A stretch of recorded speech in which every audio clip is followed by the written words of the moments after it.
Ang kinabukasan ng mga susunod na henerasyon ay bahagi ng ating responsibilidad. Tayo mga nauna, tayo na may lakas, tayo na may kakayahang lumaban, tayong makapagbibigay ng kalayaan na nararapat sa kanila. Malaking tiwala ako sa iyo, Andres.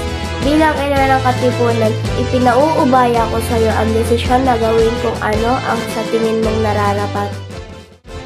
Napakarami na ang biktima ng mga Espanyol at mas marami pa ang mamamatay kapag hindi natin pinigilan ang kanilang pang-aapi. Sa labanang ito, isusuong natin ang ating mga buhay sa panganib. Ilang araw mula sa ngayon, sa gabi ng 29, sisimulan na natin ang revolusyon.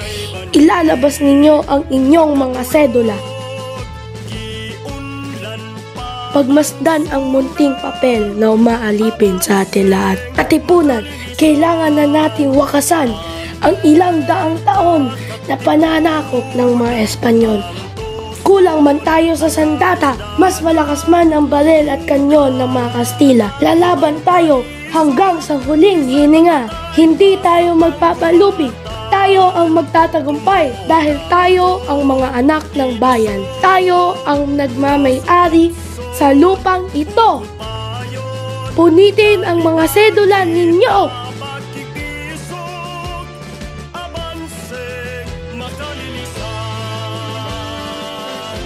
Mabuhay ang Katipunan! Mabuhay ang Katipunan! Mabuhay ang revolusyon! Mabuhay ang revolusyon! Mabuhay ang Supremo! Mabuhay